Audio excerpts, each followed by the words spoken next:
Friends, welcome you all in my class named English by RM Shukla. Language चाहे कोई भी हो, हिंदी हो, इंग्लिश हो, संस्कृत हो या कोई भी लैंग्वेज हो, लैंग्वेज की एक विशेषता होती है कि एक ही वर्ड के कंटेक्स्ट के अनुसार अलग अलग मीनिंग होते हैं. This is the richness and special feature of any language.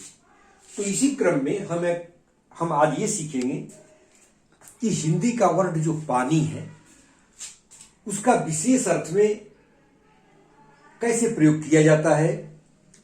For example, हमने लिखा लखनऊ का पानी अच्छा है. जैसा कि आप जानते हैं, पानी के लिए हम लिखते हैं वाटर. जनरली WAT या वाटर मीन्स पानी. लेकिन लखनऊ का पानी अच्छा है तो अब हम ये नहीं लिख सकते हैं कि the water of Lucknow is good. अगर ये हम लिखेंगे तो लैंग्वेज की अवमानना होगी और हम जो मीनिंग एक्सप्रेस करना चाहते हैं we will not be able to express the meaning which we want to express. Lucknow का पानी अच्छा है.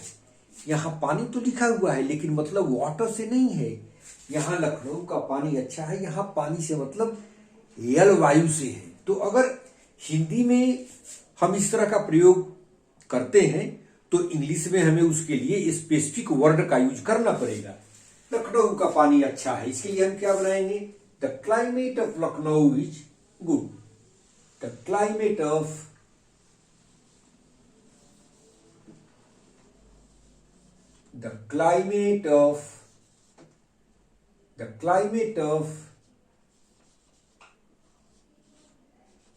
Lucknow is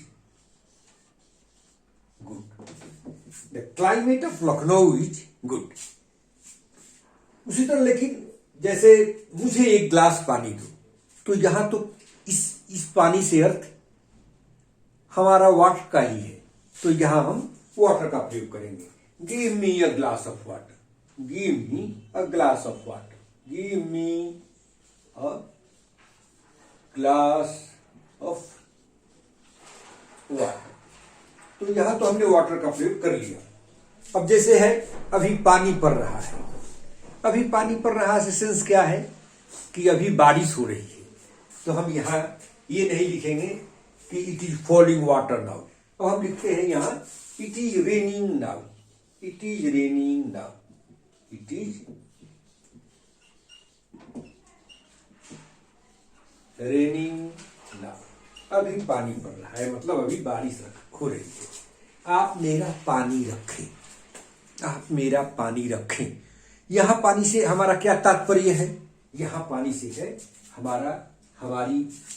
हमारा स्टेटस, हमारा इज्जत, हमारा प्रेस्टीज. तो यहां हम क्या लिखते हैं? Please save my Prestige. Please save my Prestige. Please save my Prestige. तो हिंदी में वी इंडियंस, हमारी मातृभाषा हिंदी है. तो जब हम इंग्लिश में भी बात करते हैं तो सेंस हमारे दिमाग में हिंदी में ही आता है. तो हम हिंदी से इंग्लिश में ट्रांसलेशन करते हैं. तो एक इंडियंस को इंग्लिश अच्छा जानने के लिए हिंदी का भी नॉलेज अच्छा होना अत्यंत ही आवश्यक है. आप ये देखेंगे कि जितने भी इंग्लिश के अच्छे स्कॉलर हुए हैं वो हिंदी के भी अच्छे स्कॉलर थे. जैसे फॉर एग्जाम्पल मैं आपको बताता हूं हरिवंश राय बच्चन के हिंदी के लिटरेचर जितने फेमस हैं, लेकिन आपको ये जानकर आश्चर्य होगा कि वो इंग्लिश पढ़ने के लिए फॉरेन गए हुए थे. तो डिग्री तो उनकी इंग्लिश की है लेकिन उन्होंने हिंदी में लिखा है. अब आइए दूसरा देखते हैं. उसके चेहरे पर पानी है. यहां हमारा पानी से क्या तात्पर्य है कि उसके चेहरे पर चमक है. अगर हम लिखते हैं कि there is water on her और ऑन हिज फेस, तो ये बहुत ही हास्यास्पद हो जाएगा. तो हम यहां पर क्या लिखते हैं? उसके चेहरे पर पानी है का मतलब there is lustre on his face. there is luster, there is shining on his face. ये luster लिखते हैं, there is luster on his face, on his face. luster means shine, glow. वह चाकू पर पानी चढ़ा रहा है। यहां क्या मतलब है? चाकू पर पानी तो नहीं डाल रहा है, वह चाकू पर पानी चढ़ा रहा है, मीन्स उसकी धार को तेज कर रहा है। तो यहां हम क्या लिखते हैं? शार्प। शार्प मीन्स जैसे आप जानते हैं, शार्प मीन्स तेज। शार्प, शार्प एक एडजेक्टिव वर्ड है। शार्प, इसको हम तेज करना के सेंस में जब बनाते हैं तो वर्ब बनाते हैं तो क्या हो जाता है? Sharpen, sharpen. तो ही शार्पनिंग हिज नाइफ, ही शार्पनिंग हिज नाइफ। तो यहां हम क्या यूज करेंगे? शार्पेन का यूज करेंगे, sharpen. He is sharpening his wife, his knife, he sharpening his knife. उसकी आशाओं पर पानी फिर गया, उसकी आशाओं पर पानी फिर गया। तो यहां क्या मतलब है कि मीन्स उसकी आशाएं पूरी नहीं हुई, वह सफल नहीं हुआ। तो क्या बनाते हैं कि his hopes ended in smoke. एक फ्रेज है टू एंड इन स्मोक, एक फ्रेज है टू एंड इन स्मोक, मतलब असफल हो जाना। असफल हो जाना means with all my efforts I could not do well in my examination. My hopes ended in smoke. मतलब मेरी आशाओं पर पानी फिर गया, उसकी आशाओं पर पानी फिर गया। तो हम बनाते हैं his hopes ended in smoke. His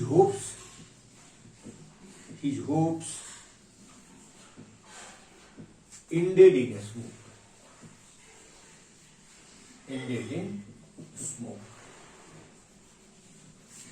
अब इसका एक और फ्रेज है टू डैश इन पीसेज। इसका भी मतलब होता है to end in smoke, to dash into pieces,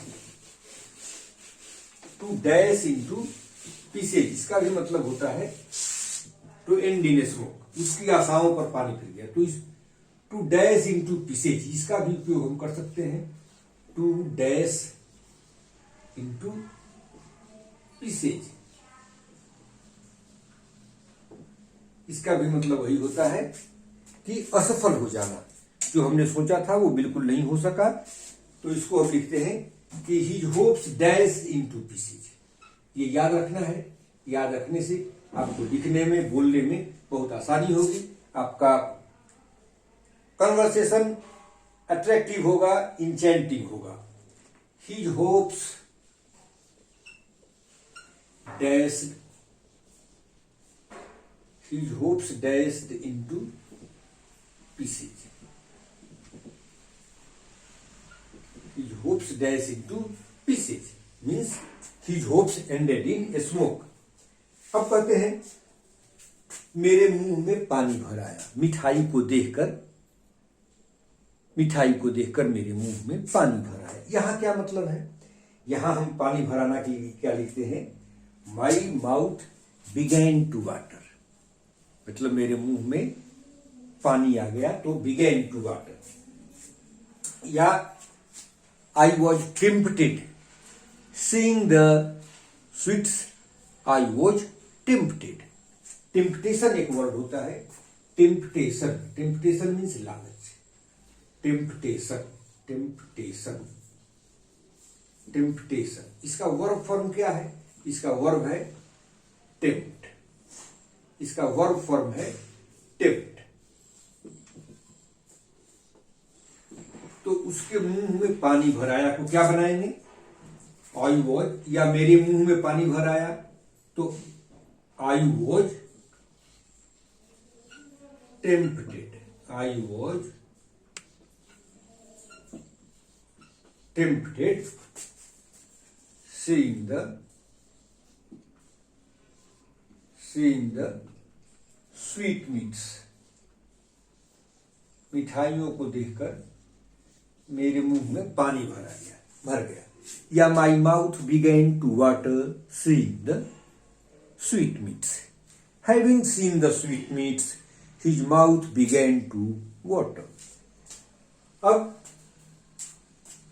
जैसे होता है हम अफिर यूज करते हैं, चुल्लू भर पानी में डूब गए, तो यहां भी हम ये नहीं कहेंगे कि drawn your self in water, ये तो नहीं कहेंगे ना, चुल्लू भर पानी में डूब गए। तो इसको हम क्या बनाते हैं, जनरली लिखते हैं सेम सेम या 5-5, सेम सेम